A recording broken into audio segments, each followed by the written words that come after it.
Welcome to Stoic Mindset, where ancient philosophy transforms modern lives. Today, I'm going to share with you 12 powerful Stoic lessons that will fundamentally change how you navigate life's challenges. These aren't just philosophical concepts, they're practical tools that have been tested for over 2 millennia by emperors, slaves, warriors, and philosophers. If you've ever felt overwhelmed by life's uncertainties, if you've struggled with anxiety about the future or regret about the past, if you've wondered how some people seem unshakable no matter what life throws at them, this video will give you the blueprint for building an impenetrable mind and an extraordinary life. Make sure to subscribe to Stoic Mindset and hit the notification bell, because by the end of this video, you'll have a complete framework for transforming not just how you think, but how you live. The foundation of inner fortress. Before we dive into the 12 lessons, let me tell you something that might shock you. The most successful, fulfilled, and resilient people throughout history haven't been those with the most advantages, the best circumstances, or even the most talent.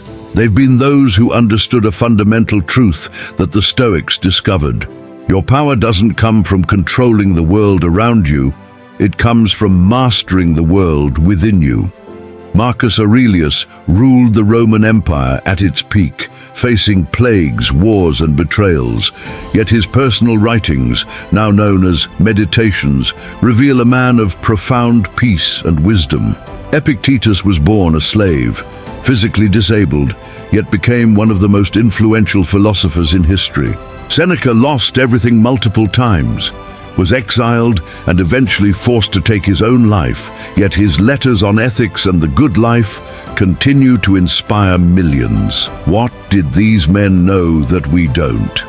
They understood that an impenetrable life isn't built on external fortifications. It's built on internal principles.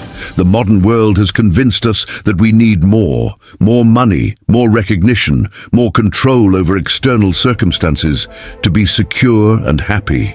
But the Stoics understood that this is a trap. The more you depend on external things for your well-being, the more vulnerable you become. Every external dependency is a potential point of failure. But when you build your life on internal principles, when you develop what the Stoics called an inner citadel, you become truly impenetrable. Not because nothing bad can happen to you, but because nothing that happens to you can destroy your capacity to live well. Lesson 1. The dichotomy of control. The first and most fundamental lesson is what Epictetus called the dichotomy of control.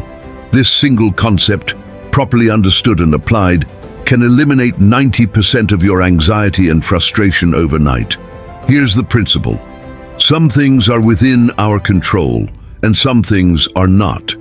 Within our control are our judgments, decisions, desires, and actions. Outside our control is literally everything else: our bodies, our reputations, our possessions, and all external events. Now, this might seem simple, even obvious, but here's where it gets powerful. Most of us spend the majority of our mental and emotional energy trying to control things that are fundamentally outside our control. We worry about what others think of us. We stress about economic conditions. We agonize over past mistakes or future uncertainties. Meanwhile, we neglect the one area where we have absolute sovereignty, our own thoughts, choices, and responses. Imagine you're stuck in traffic, late for an important meeting. The typical response is frustration, anger, stress. But applying the dichotomy of control changes everything. The traffic is not in your control. That's simply reality. But your response to the traffic is entirely within your control. You can choose to see it as a disaster, or you can choose to see it as an opportunity to practice patience, to listen to an educational podcast, to mentally prepare for your meeting. The external situation hasn't changed, but your experience of it transforms completely. This isn't about being passive or indifferent. It's about investing your energy where it can actually make a difference. When you stop wasting energy trying to control the uncontrollable, you have more power to influence what you actually can control. You become like water, flowing around obstacles rather than crashing against them, always finding a way forward. Marcus Aurelius faced plagues that killed millions, including his own children. He couldn't control the disease, but he could control his response.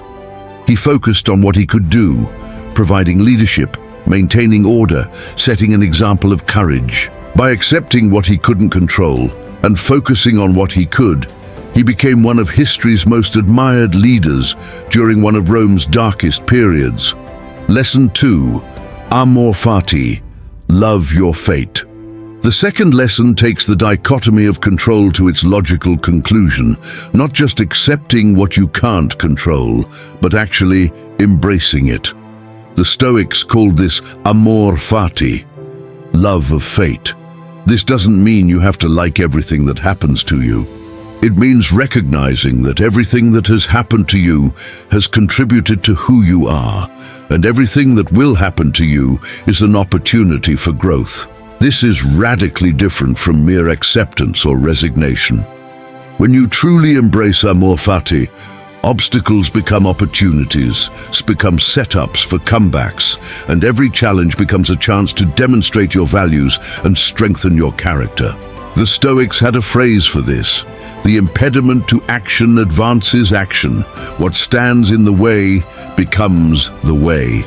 Consider Thomas Edison, who, when his laboratory burned down, destroying years of work and millions of dollars in equipment, reportedly said, "Thank God all our mistakes were burned up. Now we can start fresh." This is amor fati in action, not just accepting the fire, but seeing it as a clearing of the path for something better. When you develop amor fati, you stop being a victim of circumstances and become a partner with fate. You stop asking, "Why did this happen to me?" and start asking, "How can I use this?" Every experience, pleasant or unpleasant, becomes raw material for your development. Failed relationships teach you about yourself and what you truly value. Professional setbacks reveal new paths you wouldn't have considered. Health challenges force you to develop disciplines that make you stronger in the long run. This doesn't mean you seek out suffering or don't try to improve your circumstances. It means that when life inevitably delivers challenges, you meet them not with resistance but with curiosity and even gratitude. You understand that the universe isn't happening to you. It's happening for you, providing exactly the experiences you need to become who you're capable of becoming. Lesson 3. Memento mori. Remember death. The third lesson is perhaps the most sobering yet liberating of all Stoic practices. Memento mori. Remember that you will die. In our death-phobic culture, this might seem morbid or depressing. But for the Stoics, regular contemplation of mortality wasn't about being gloomy. It was about being alive. When you truly understand that your time is limited, every moment becomes precious, every decision becomes important, and every day becomes an opportunity. Seneca recommended that we tell ourselves each night that we might not wake up, and each morning that we might not make it to evening. Not to create anxiety, but to create appreciation. When you know that this conversation with a loved one might be your last, you're fully present. When you understand that this project might be your final contribution, you give it your best effort. When you recognize that this day might be your last, you don't waste it on trivial pursuits or petty grievances. Steve Jobs famously said that remembering he would die was the most important tool he'd ever encountered for making the big choices in life. Because almost everything, all external expectations, all pride, all fear of embarrassment or failure, these things just fall away in the face of death, leaving only what is truly important. Memento mori also provides perspective on our problems, that embarrassing mistake that's keeping you up at night. In the face of mortality, it's insignificant. That person who wronged you, that you're holding a grudge against. Life is too short for resentment. That dream you've been putting off because you're afraid of failure, The real failure is reaching the end of your life with regrets about what you didn't try. This practice transforms procrastination into action, fear into courage, and complacency into urgency. When you truly internalize that you're going to die, you stop living as if you have unlimited time. Stop putting off important conversations, meaningful work, and genuine experiences. You stop trading your limited hours for things that don't truly matter to you. Lesson 4. The view from above. The fourth lesson involves a powerful mental exercise that Marcus Aurelius frequently practiced, taking the view from above. This involves imaginatively rising above your immediate circumstances and seeing them from a cosmic perspective. When you zoom out far enough, your problems that seemed overwhelming become manageable, your anxieties that seemed justified become absurd, and your place in the grand scheme becomes clear. Imagine rising above your current situation, above your building, your city, your country, above the earth itself. From space, all human dramas, all our conflicts and concerns become invisible. The border disputes that cause wars, the social hierarchies we stress about, the daily irritations that consume our emotional energy, all disappear. This isn't to say these things don't matter, but to provide perspective on how much they should matter. This cosmic perspective does something profound. It simultaneously humbles and empowers you. It humbles you by showing how small you are in the grand scheme, removing the pressure to be perfect or to have everything figured out. But it also empowers you by showing that if you're this small, then your mistakes, embarrassments, and failures are also small. You're free to take risks, to fail, to try again, because in the cosmic view, it's all part of a much larger story. The view from above also reveals the interconnectedness of all things. From this perspective, you see that you're not separate from the universe, but part of it. Your atoms were forged in stars, your body is made from the earth, your consciousness is part of the same fabric as everyone else's. This understanding dissolves the illusion of separation that causes so much suffering. You realize that helping others is helping yourself, that contributing to the whole contributes to your own well-being. When you regularly practice this perspective shift, daily stresses lose their grip on you. The traffic jam that would normally frustrate you becomes just a temporary clustering of vehicles on a small road on a spinning planet. The workplace conflict that's been consuming your thoughts becomes just one tiny interaction among billions happening at this moment. This doesn't make you indifferent. It makes you wise about where to invest your emotional energy. Lesson 5. Voluntary Hardship. The fifth lesson is one that our comfort-obsessed culture desperately needs: the practice of voluntary hardship. The Stoics understood that comfort, while pleasant, makes us soft and vulnerable. When we never experience discomfort by choice, we're devastated when it arrives without choice. But when we regularly practice voluntary hardship, we build resilience, confidence, and freedom. Seneca, despite being one of the richest men in Rome, would regularly spend days living like a pauper, sleeping on the floor, eating simple food, wearing rough clothes. Not as punishment, but as training. He was proving to himself that losing his wealth wouldn't destroy him, that he could be content with very little. This practice removed the fear of loss that paralyzes so many wealthy people and freed him to take risks and make decisions based on principle rather than fear. Modern forms of voluntary hardship might include cold showers, fasting, intense exercise, or deliberately choosing the harder option when easy ones are available. The point isn't suffering for its own sake. It's building your capacity to handle discomfort. It's proving to yourself that you're tougher than you think, that comfort is nice but not necessary, that you can thrive even when conditions aren't ideal. This practice also reveals how little we actually need to be content. When you fast, you discover that hunger isn't an emergency. When you take cold showers, you learn that discomfort is temporary and manageable. When you sleep on the floor, you realize that luxury is optional. Each practice chips away at the dependencies that make you vulnerable and builds the self-reliance that makes you strong. Voluntary hardship also makes you grateful for what you normally take for granted. After sleeping on the floor, your bed feels luxurious. After fasting, simple food tastes incredible. After cold exposure, warmth feels like a blessing. This gratitude isn't theoretical, it's visceral, felt in your bones. You stop taking comfort for granted and start appreciating it as the gift it is. Lesson 6. The Inner Citadel. The sixth lesson involves building what the Stoics called the inner citadel, an impregnable fortress of the mind that no external force can breach.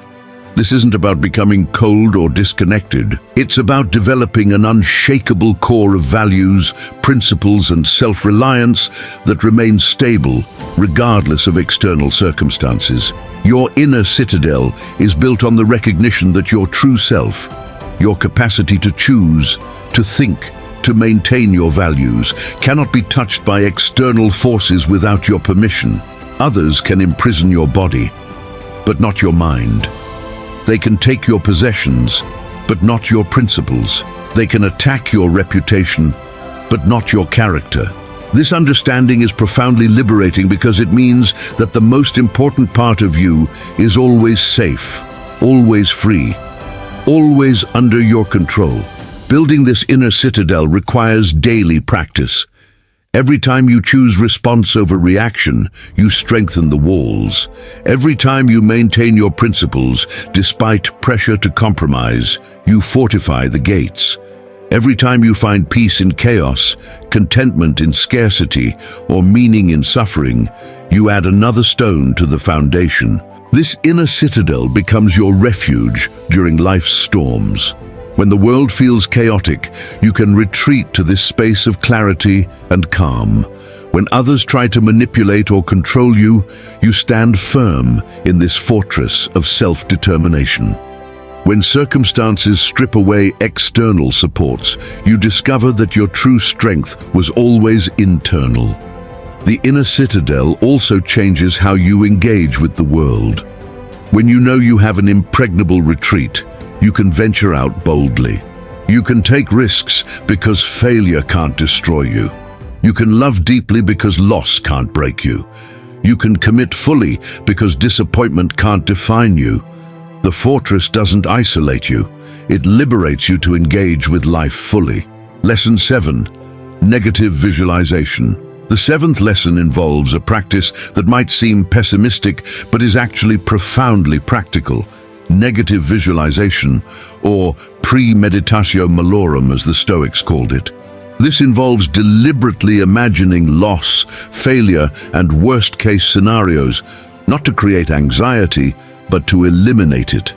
When you've already thought through and accepted the worst that could happen, you're free from the fear of it happening. Every morning, spend a few moments imagining losses, losing your job, your relationship ending, your health declining. Don't dwell on these thoughts or catastrophize, but simply acknowledge them as possibilities and consider how you would respond. What would you do? How would you cope? What would still remain that no one could take from you? This practice does several powerful things. First, it removes the shock factor from negative events. When something bad happens that you've already visualized and accepted, you respond with, "I knew this was possible," rather than, "I can't believe this is happening." This emotional preparation allows you to respond more effectively to actual challenges. Second, negative visualization generates gratitude. When you imagine losing something, then open your eyes and realize you still have it. Appreciation floods in. Your partner is still there, your health is still intact, your home still stands. These things you normally take for granted become sources of active gratitude. Third, this practice reveals what truly matters. When you imagine various losses, you discover that some would devastate you while others would barely affect you. This clarity helps you invest your energy appropriately, protecting and nurturing what truly matters while holding loosely to what doesn't. Lesson 8.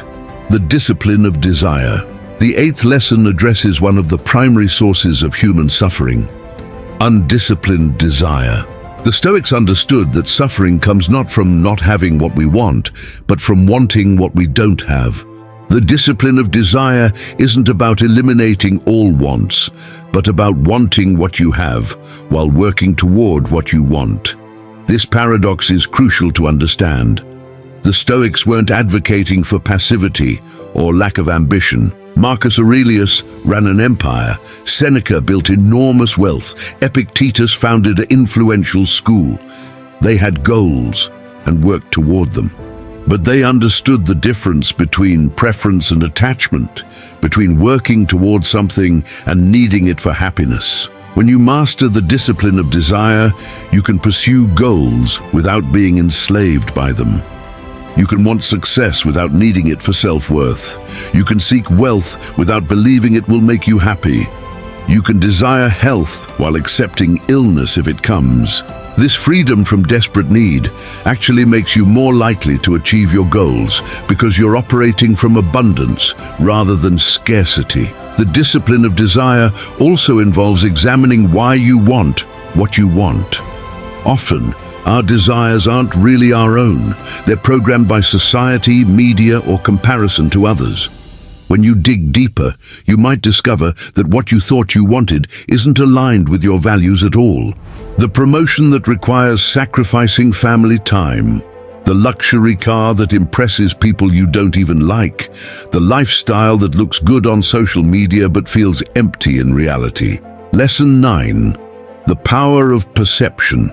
The 9th lesson reveals one of the most transformative Stoic insights. It's not events themselves that disturb us, but our judgments about events. Shakespeare, influenced by Stoic philosophy, put it this way: "There is nothing either good or bad, but thinking makes it so." This isn't relativism or denial of reality.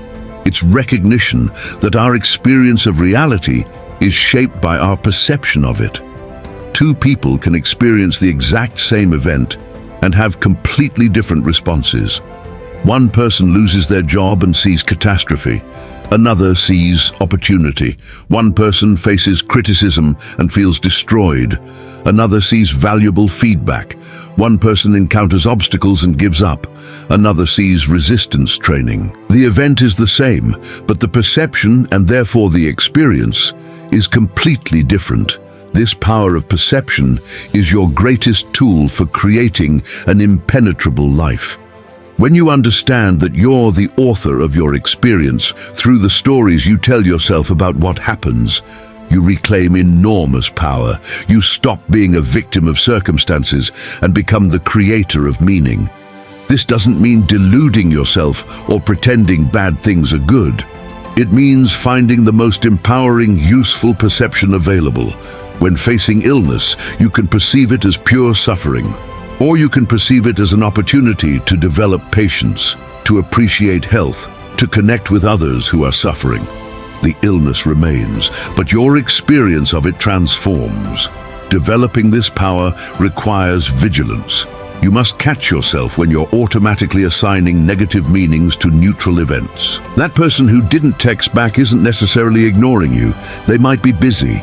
That setback isn't necessarily a disaster. It might be redirection towards something better. That criticism isn't necessarily an attack.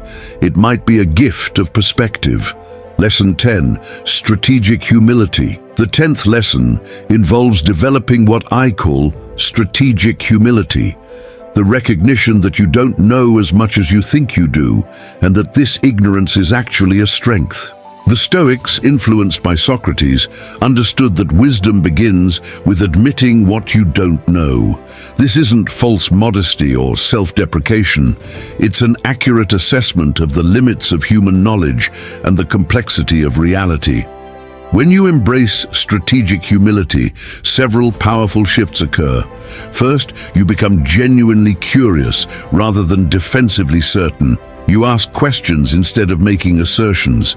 You listen to understand rather than to refute. This makes you not only more likable, but more intelligent, as you're constantly learning rather than protecting existing beliefs.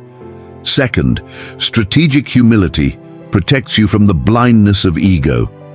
When you think you know everything, You stop paying attention, you miss crucial information, ignore warning signs, and make preventable mistakes. But when you maintain humility about your knowledge, you stay alert, adaptive, and aware.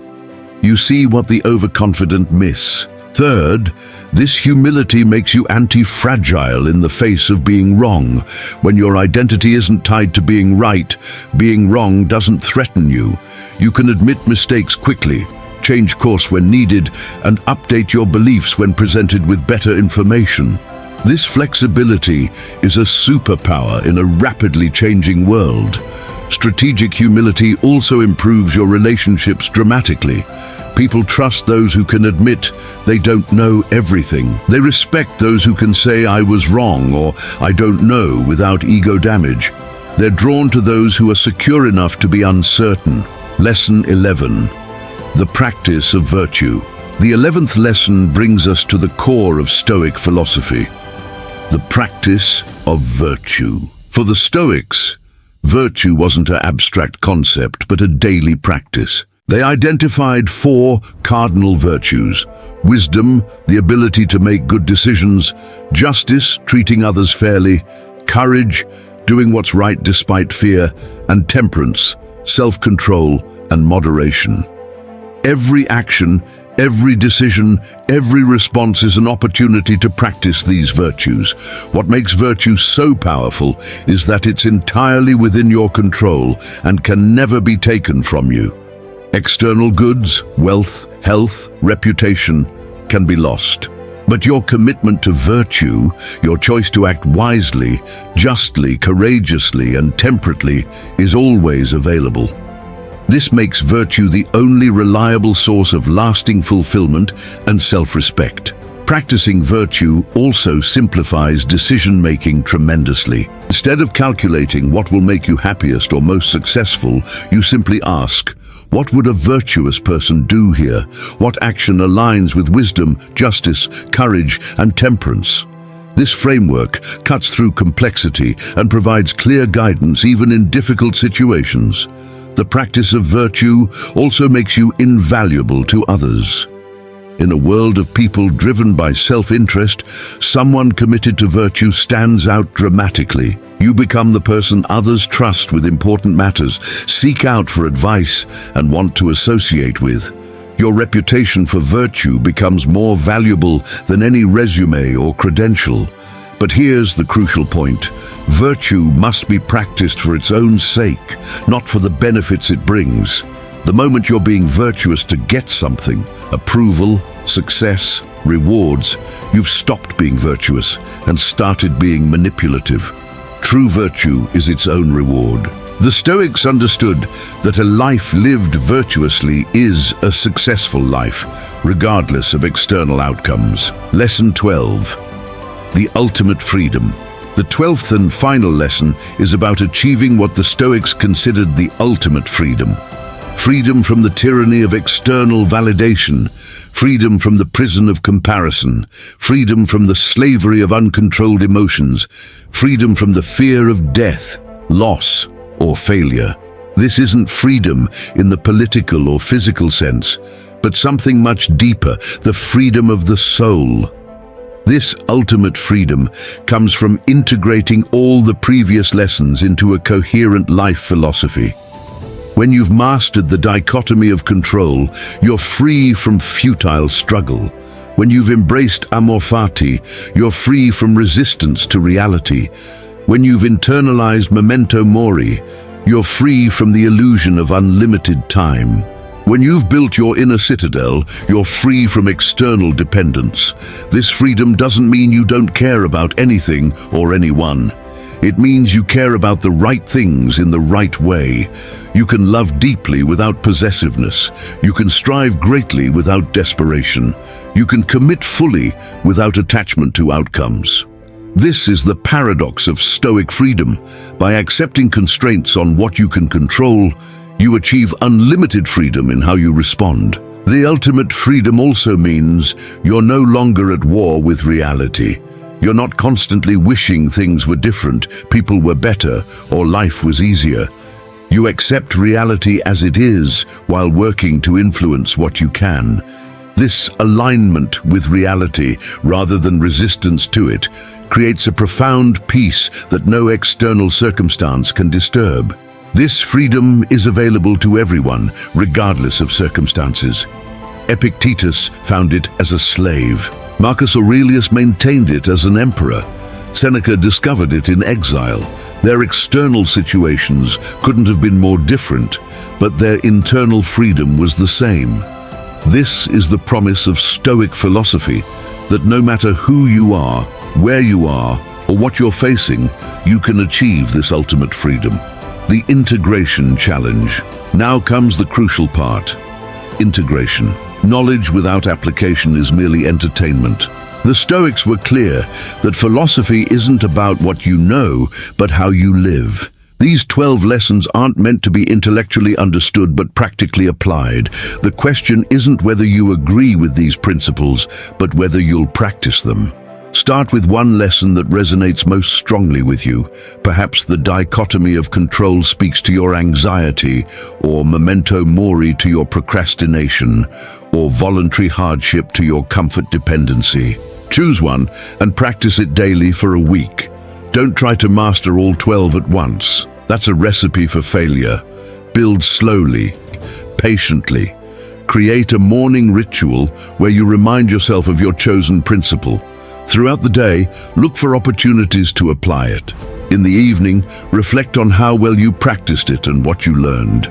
This simple structure, reminder, practice, reflection, will embed the principle into your life far more effectively than mere study. As you master one principle, add another. Notice how they interconnect and reinforce each other. The dichotomy of control makes amor fati easier. Memento mori motivates voluntary hardship. The view from above strengthens your inner citadel. These lessons aren't separate techniques, but facets of a single jewel, the Stoic approach to an impenetrable life. The compound effect. What makes these Stoic lessons so powerful is their compound effect. Each day you practice them, you become slightly stronger, slightly wiser, slightly more free. These small improvements might seem insignificant at first, but they compound over time into dramatic transformation. The person who practices these principles for a year becomes unrecognizable to who they were before. This compound effect extends beyond personal transformation. As you become more stoic in your approach to life, you influence those around you. Your calm in chaos calms others. Your courage in difficulty inspires courage in others. Your virtue in a world of vice reminds others of their better nature. You become what Marcus Aurelius called a rock in the sea, unmoved by the waves while providing stability for others. The compound effect also builds resilience reserves. Each challenge you face with Stoic principles strengthens you for the next challenge. Each loss you accept with grace makes future losses less threatening. Each fear you face with courage makes you braver. You're not just handling individual situations better, you're becoming someone who handles all situations better. The modern application. These ancient lessons aren't museum pieces. They're urgently needed modern tools. In an age of social media comparison, the view from above provides perspective. In a culture of comfort addiction, voluntary hardship builds strength. In a world of external validation seeking, the inner citadel provides stability. In times of rapid change, Stoic principles provide unchanging wisdom. Consider how these lessons apply to modern challenges, facing job uncertainty.